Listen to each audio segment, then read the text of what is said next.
Bien, en anteriores vídeos hemos hablado de las listas y las tuplas como estructuras de datos en Python, muy importantes, muy usadas, que tenían como característica común que se podía acceder a los elementos o los componentes internos de contenido de dichas listas y tuplas mediante un índice numérico, una posición o, digamos, una forma de acceder a la lista o a la tupla que normalmente era un número. En el caso de los diccionarios esto no es así. En un diccionario yo tengo que cada elemento es una pareja de valores, mejor dicho, de una clave y un valor, y cada clave tiene que ser única. Yo no puedo tener una clave repetida en ningún momento, y además tengo que dejar explícita la clave. Digo esto de dejar explícita porque en una lista o una tupla yo no tengo que decir que la posición 0 es la primera, que la 1 es la segunda, que la 2 es la tercera, y así sucesivamente. Pero en el diccionario yo tengo que decir de alguna manera que para acceder a un elemento tiene que ser mediante una clave tal o cual. Vamos a empezar a escribir para ver todo esto más claro.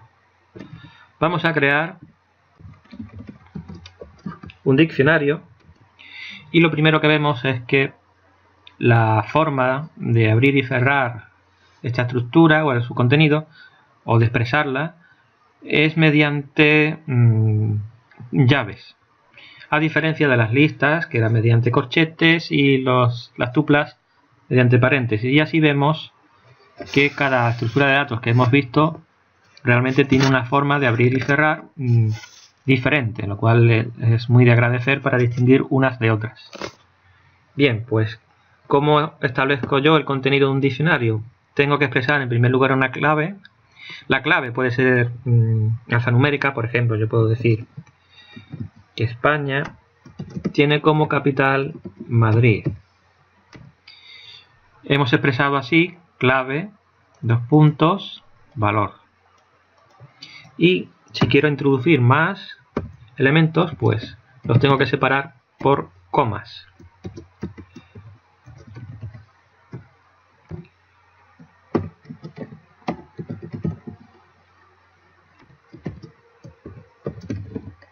Y aquí estamos viendo que realmente estamos separando cada elemento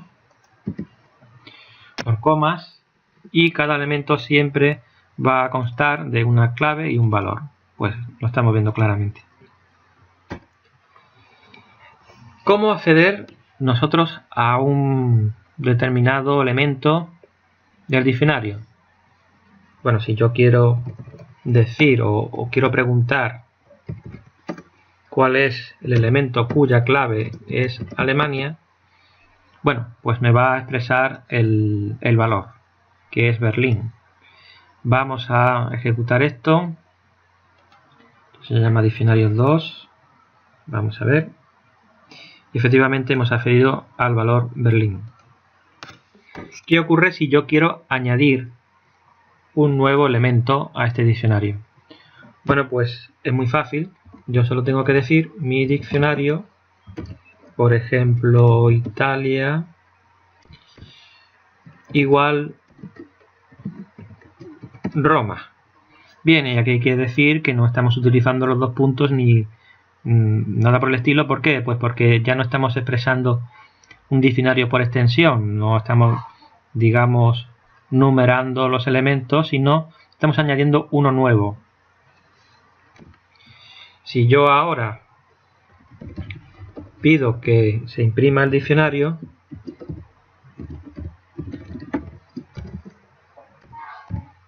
lo hago así y voy a ejecutar. Bueno, pues aquí lo estamos viendo. Alemania, Berlín, Francia, París, España, Madrid, Italia, Roma.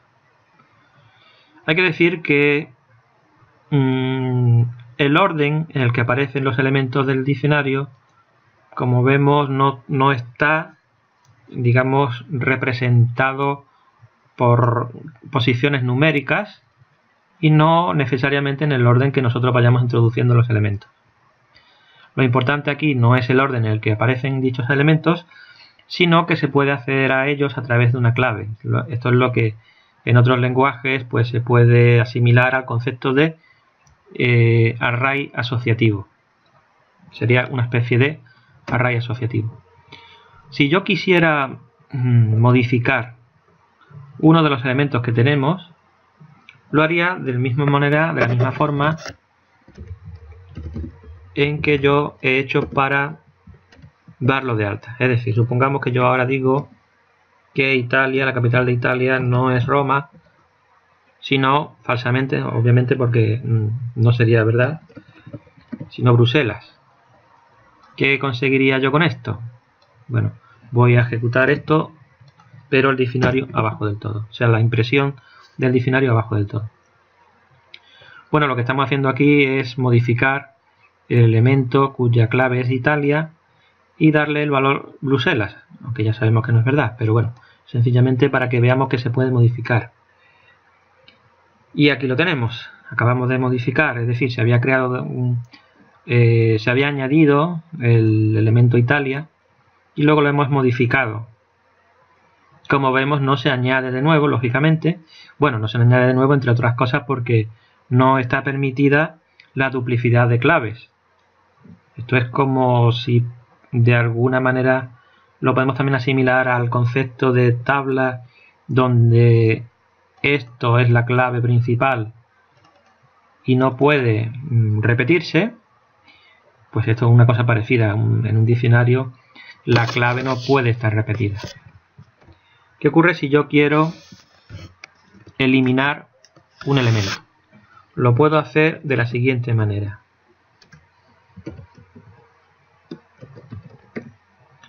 Esta es una de las formas de eliminar. Y de nuevo, bueno, pues tal vez si queremos ver qué está ocurriendo, pues no hay más remedio que imprimir de nuevo o visualizar el diccionario.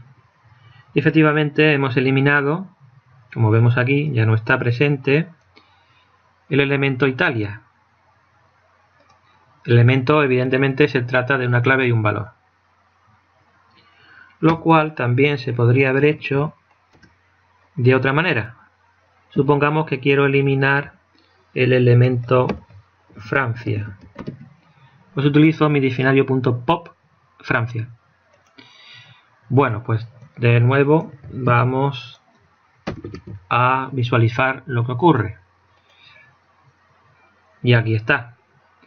Son maneras equivalentes de eliminar un elemento de un diccionario. Ya hemos dicho que la inserción pues es, como hemos dicho antes, de esta manera, diciendo que tal elemento vale tanto, tal elemento con tal clave vale tanto, y que la modificación también es igual.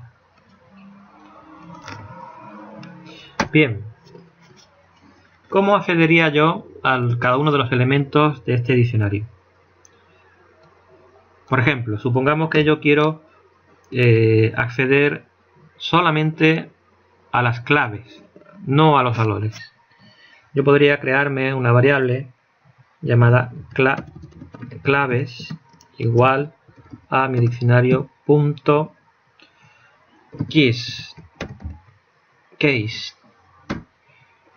Que estas claves, bueno, pues si yo, por ejemplo, intentase imprimir esto, a ver qué sale.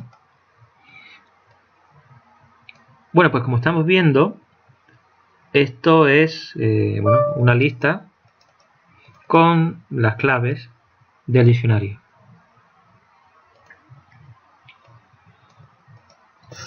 Si yo ahora quiero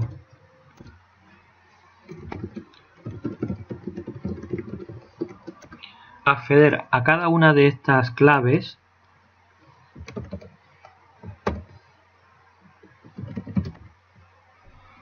digamos, como para tratar con cada una de ellas, hacerle algún tipo de tratamiento, o sencillamente yo las quiero recorrer con un bucle, estamos haciendo ahora mismo. Lo único que vamos a hacer ahora es visualizar cada elemento. Vamos a ejecutar. Y aquí lo estamos viendo. Hemos accedido al primer elemento y el segundo elemento, bueno, mejor dicho, a la clave del primer elemento y la clave del segundo elemento.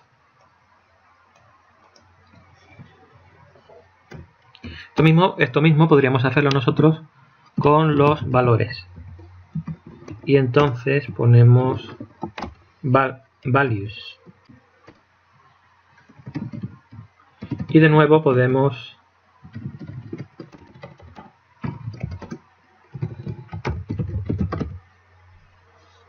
recorrer mediante un bucle pues dichos valores, los valores de ese diccionario.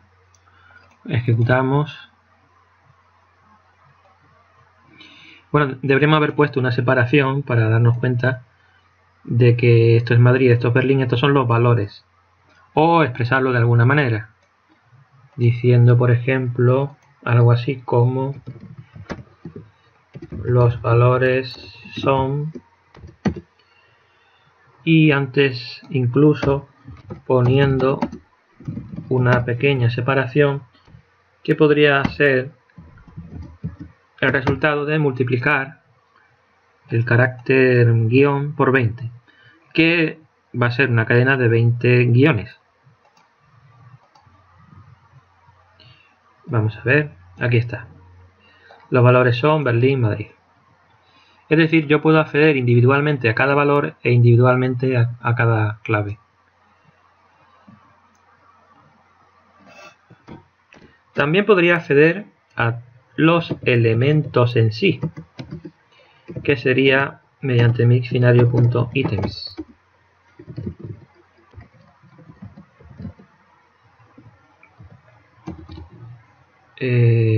Elementos.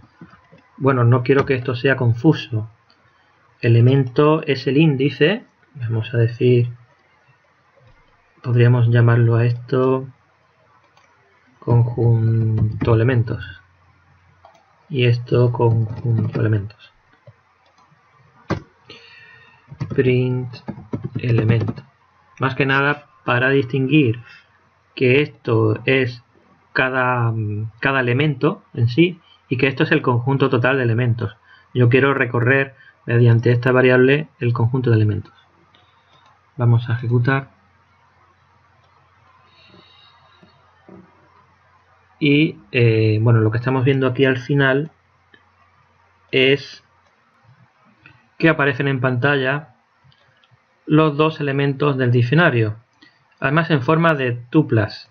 Una tupla con su clave, con la clave del primer elemento y su valor, y otra con la clave del segundo elemento y su valor. La verdad es que, aunque pueda parecer confuso, utilizando ítems, lo que estamos es generando una lista de tuplas, donde cada tupla tiene dos componentes, una clave, la clave y el valor de cada elemento del diccionario. Porque si yo en un momento dado hago algo como esto, para salir de dudas, si yo imprimo conjunto elementos para ver qué es realmente, vamos a ejecutar y lo estamos viendo aquí. Esto es una tupla, esto es otra tupla, a su vez es una lista. Es una lista.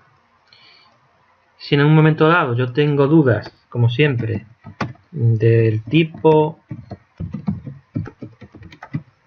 de una variable, yo siempre puedo decirle que me imprima el tipo. Realmente el tipo sería diccionario de ítems, o sea, perdón, ítems de diccionario, que es una clase. Y al decir que es una clase, pues lo que estamos expresando es que prácticamente en Python cualquier tipo de variable es una clase, porque es un lenguaje orientado a objetos y prácticamente todo lo que estamos viendo en pantalla de alguna manera o de otra es un objeto o una clase. Normalmente va a ser una instancia de una clase, la que sea. ¿Para qué puede servir esto? Bueno, pues para poder acceder, digamos, a los ítems, a los elementos de un diccionario de manera, bueno, mediante un bucle. Claro que estamos accediendo, y hay que tenerlo en cuenta, al elemento con su clave y su valor, a las dos cosas a la vez. Mientras que yo puedo acceder directamente a la clave y directamente al valor. mediante case o mediante values. Y bueno, recorrerlos mediante bucles. Además hay que decir que una clave no tiene por qué ser necesariamente una cadena que yo exprese en el momento, o un valor, no puede ser. No es necesario escribir siempre esto. Su clave, su valor, su clave, su valor. Sino que yo puedo hacer que cada clave o cada valor venga a su vez de una tupla o de una lista. Yo puedo decir, por ejemplo, mi tupla países igual, pues yo digo España, Portugal, Alemania, por ejemplo. Voy a poner aquí unos espacios porque siguiendo los estándares de PEP 8, pues no le gusta que las comas aparezcan seguidas de otro carácter que no sea el espacio. Bien, mi tupla capitales. Ahora yo voy a expresar las capitales. Madrid, Lisboa, Berlín. Bueno, yo voy a poner aquí esto, aquí esto. ¿Por qué he utilizado ahora comillas simples? Bueno, pues la verdad, por nada en especial, podría haber utilizado comillas dobles. Y esto de aquí, voy a poner un espacio por aquí y otro espacio por aquí. Entonces, ¿cómo expreso yo ahora un diccionario nuevo? Diccionario 2. Yo podría decir una cosa como esta, mi tupla países 0, 2 puntos, mi tupla países, capitales 0.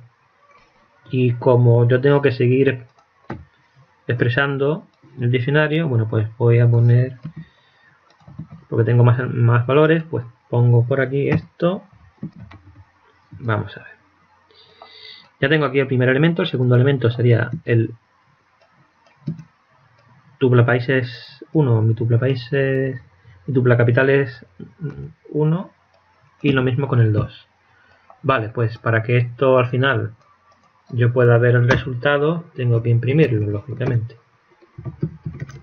Diccionario 2. Vamos a ejecutar y vamos a ver qué ocurre. Bien, pues lo estamos viendo aquí. Estamos viendo aquí cómo el diccionario se compone de 3 elementos: Portugal, Lisboa, España, Madrid, Alemania, Berlín. Y nosotros lo hemos definido aquí con una tupla de países y una tupla de capitales.